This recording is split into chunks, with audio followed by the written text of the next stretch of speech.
ये एक सच्ची ईमानदारी और तवक्कुल की कहानी है। अहमद इंतहाई गरीब घराने का बेटा था जो दिल लगाकर पढ़ाई करता और हमेशा अच्छे नंबरों से पास होता था। अहमद ने मैट्रिक का इम्तिहान दे दिया था और अब फर्स्ट ईयर में दाखिला लेना था। दाखिले की आखिरी तारीख का ऐलान हो चुका था, मगर अहमद के पास दाखिले की फीस के लिए एक पैसा भी नहीं था। अहमद के जहन में बार बार यही सवाल घूमता रहता था कि ये रकम कहां से लाए। उसे दोस्तों से मदद मांगने का ख्याल आया, मगर वो फौरन रुक गया कि आजकल के दोस्त जरूरत के वक्त काम नहीं आते।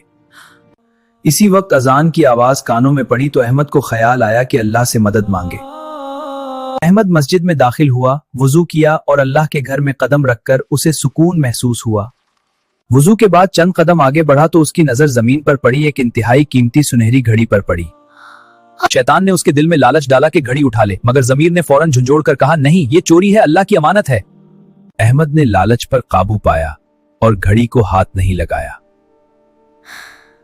नमाज अदा करने के बाद अहमद ने घड़ी इमाम साहब के हवाले कर, इमाम साहब, ये घड़ी मेरी तरफ से शुक्रिया है।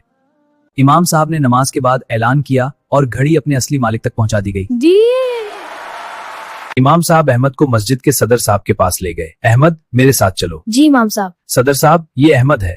बेटा, तुम क्या करते हो? मैं स्कूल जाता हूँ और खेलता हूँ। बहुत अच्छा बेटा, अल्लाह आपको कामयाब करे। मैंने मैट्रिक पास कर लिया है, अब फर्स्ट ईयर में दाखिला लेना है, मगर पैसों की कमी है। हम तुम्हारी मदद करेंगे। बहुत बहुत शुक्रिया। सदर साहब ने मुस्कुराते हुए कहा, मुझे खुशी है कि इस बददियानती के दौर में तुमने ईमानदारी का दामन थामा। सदर साहब ने फैसला किया कि वो अहमद का फर्स्ट ईयर का दाखिला करवाएंगे और उसकी पूरी पढ़ाई के अखराजात भी उठाएंगे। शुक्रिया, अल्लाह का शुक्र है। अहमद ये सुनकर बहुत खुश हुआ, आंखों में आंसू आ गए और दिल से अल्लाह का शुक्र अदा किया। अहमद की ये कहानी हमें सिखाती है कि ईमानदारी और अल्लाह पर मुकम्मल तवक्कुल से जिंदगी के हर इम्तिहान से निकला जा सकता है। अल्लाह हम सबको ईमानदारी की तौफीक दे।